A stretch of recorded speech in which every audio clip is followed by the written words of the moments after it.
In 1979, my life turned upside down.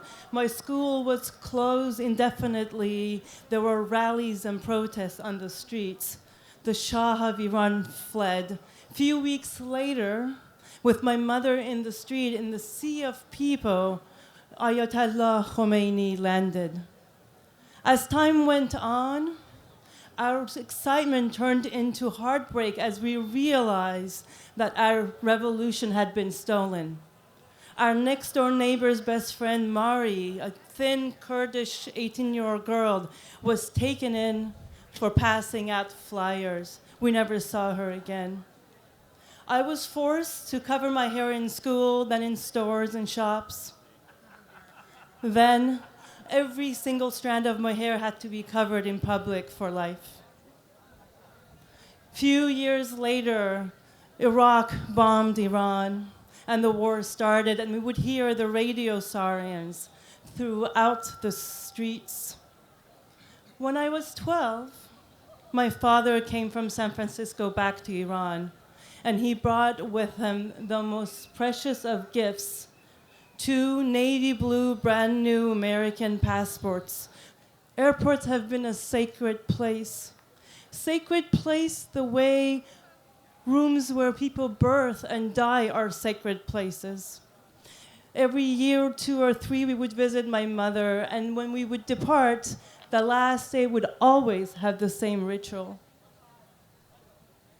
My mother would fight with us just to push us away and the pain away. My uncle would stand on the scale holding our bags one at a time, making sure they're not a gram over. Flights from Iran leave for Europe at dawn, so there would be a caravan of us, dozens and dozens, aunts and uncles and cousins and neighbors, going to the airport after the last somber dinner. I would ask them not to go, not to stay up all night, but they would. My grandmother would hug us and cry, saying that she knew she would not see us again. We would all try to hold back our tears and deny what she said, knowing that she would eventually be right. Eventually, I would be on the plane, leaning on my sister, and fall asleep in exhaustion with red eyes. Ever since, airports have been a sacred place. I can't help but scan airports for other travelers, not travelers that are on business trips for a day or two, or those with tan bodies and sandals and sand in their hair, but travelers who at that moment are just, that moment is the world to them. They are hugging each other, not knowing when they're going to see each other again. They are rejoicing and embracing each other, trying to pretend they don't see how much the other one has aged. And I scan especially for those families who are showing up with only the bags that they have and nothing else, with no one greeting them. And they're standing there looking brave so their children won't know that they too have no idea what tomorrow looks like. Living through a revolution during your formative years changes you for life. Seeing few men take over a government, using religion as a tool of oppression, literally rewriting history, shutting down dissent and any conversation, and executing their own children and grandchildren for political thought, all for love of power and greed. That changes you for life. So when I had a chance to stand up for justice and for liberty, when the uprising happened in 2009 in Iran, I did, and I started United for Iran. My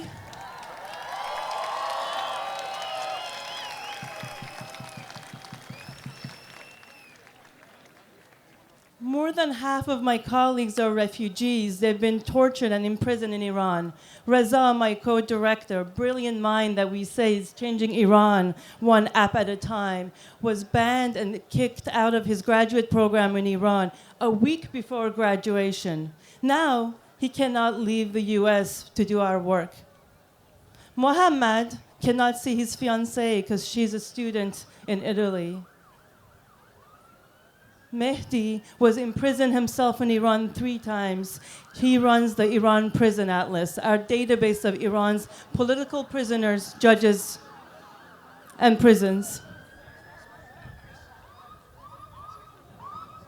He fled Iran and lived in Turkey for 3 years with his then 3-year-old son and wife.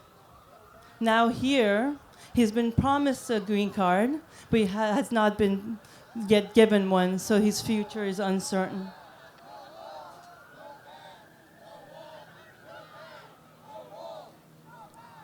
We know, and we've heard today here, how valuable the immigrant and refugee community are.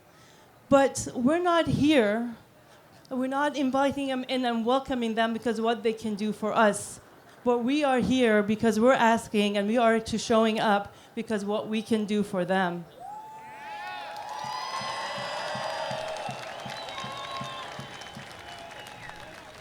Immigration policy must reflect our values of human decency and hold true the promises we've made. It needs to focus on the biggest heartbreak of our generation, the war in Syria and Yemen. It needs to focus on every single person that's leaving their country because of political oppression. It needs to focus on migrant worker on whose back this economy has been built.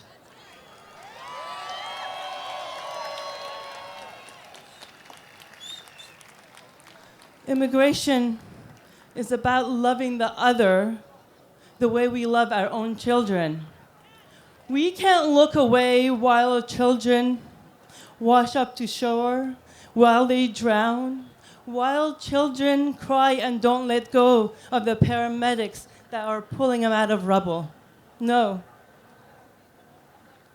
This week at the airports, it's been a battle for humanity. We've seen hundreds of thousands of people being pushed away. A 4-month-old girl with heart condition being denied.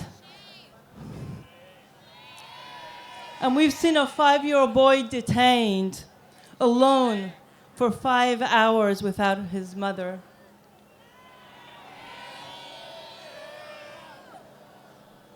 That's right, shame. Airports have also been the most sacred this week. How many of you were at our airport this week?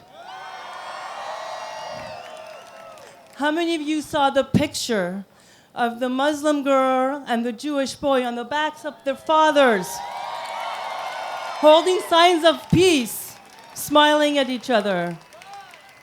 There were lawyers in their business suit huddled on the ground, volunteering. There were dudes showing up with pizza and halal food, right? There were rallies around the country and around the world saying no. And what touched me the most was the scene from the airport in Detroit, where Muslims were praying on protest banners while the protesters were standing behind them making a human shield.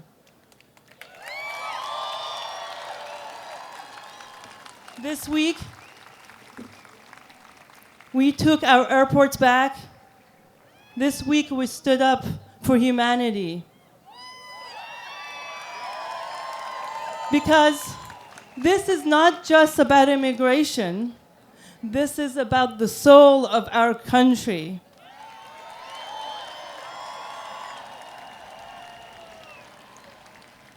Having lived, breathed, and dreamed about justice and civil liberties, I can tell you that this work is not easy. I can also tell you this is the work. It will be hard, it will be dark, And we will only work through it if we can lean on each other.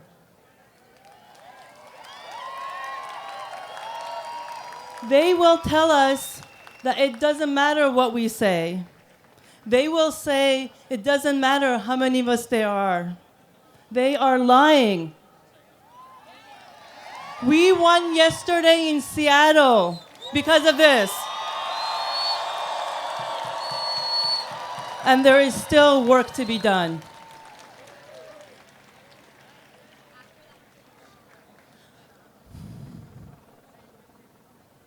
I believe that our work has impact, even if we don't see it today, tomorrow, or for the rest of our lives.